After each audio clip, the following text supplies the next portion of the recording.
Started with a text message at midnight. Just 3 words. He followed me. I stared at the screen, my thumb hovering over the reply button.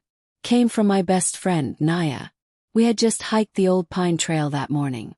A place that had been closed off for years after a few local kids went missing.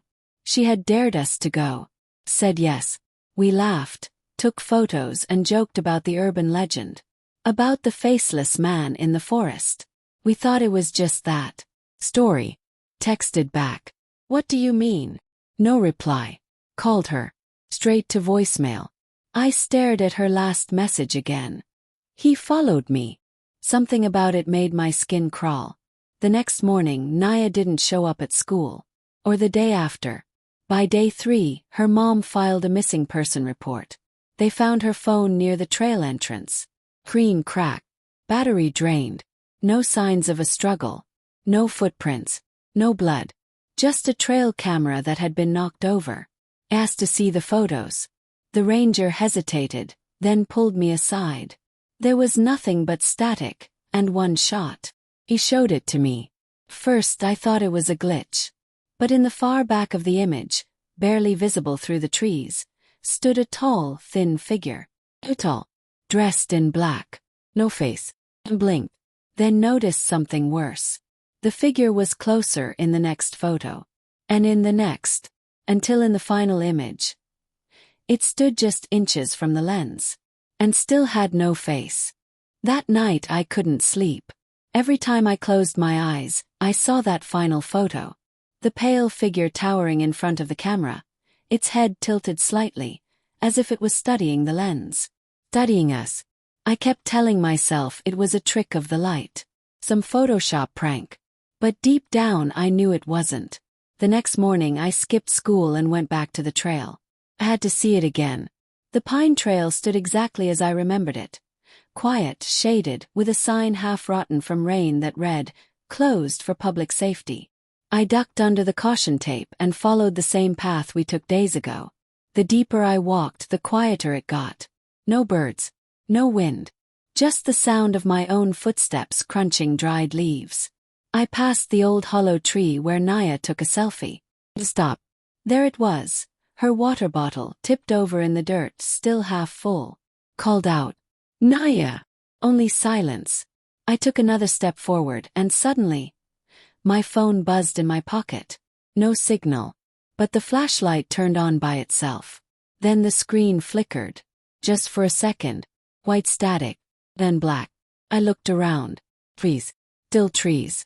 But something felt off. Like the forest was watching. I walked faster. Then I saw it. Not a person. Not an animal. Shadow. Too tall. Stretched between the trees like someone had been pulled like string. Blinked. I kept walking, heart racing. Then I heard it. Soft low hum. Not from the forest. From behind me. Turned. Nothing.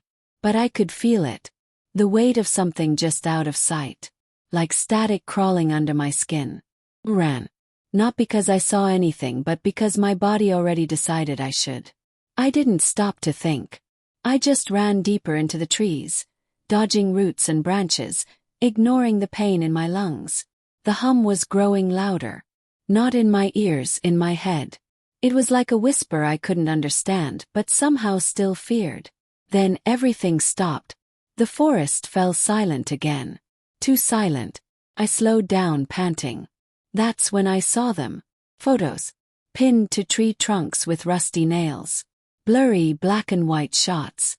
All of them had the same figure. Dark. Faceless. In some he stood at a distance. In others, just a white blur of his head took up most of the frame. And one photo showed Naya. Standing in the exact spot I was now. Her face frozen in fear. And behind her. I turned around.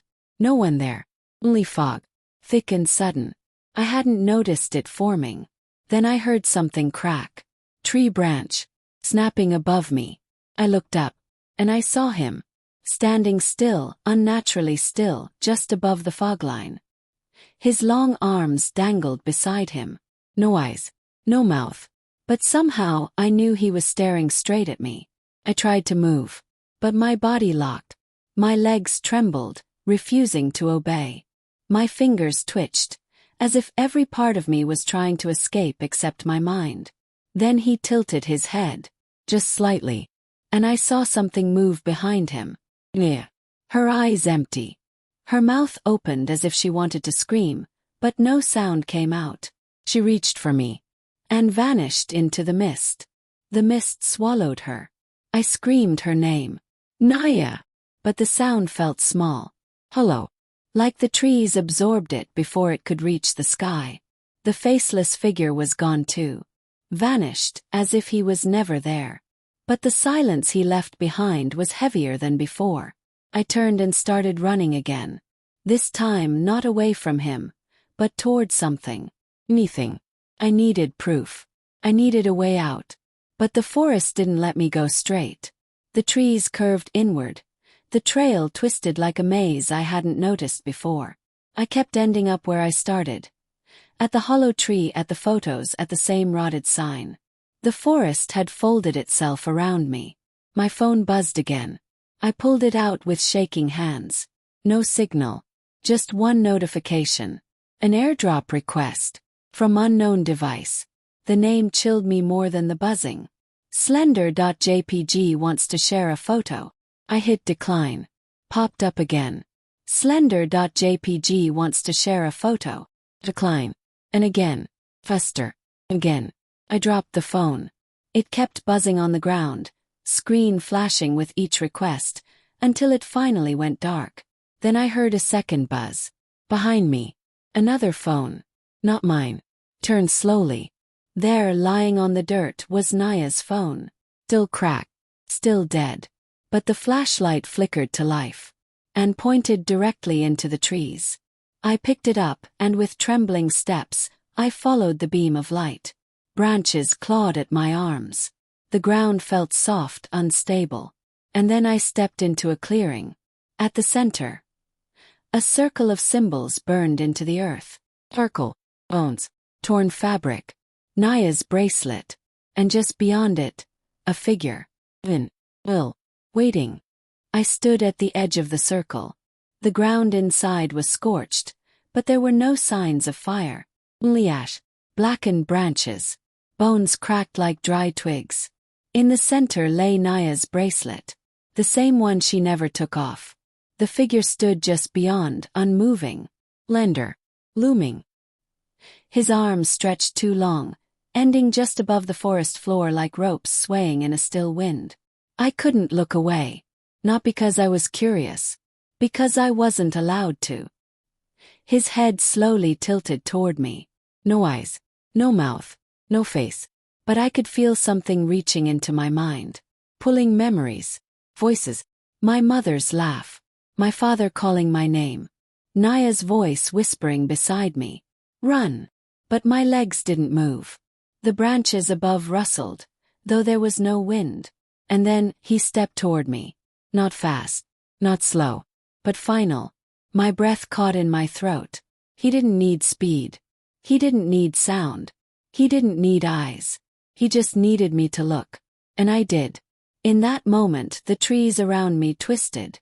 Not physically, but in my mind. Like reality blinked and came back, wrong. I was back at the start of the trail. Midday sun. Birds chirping. Breeze. No fog. No hum.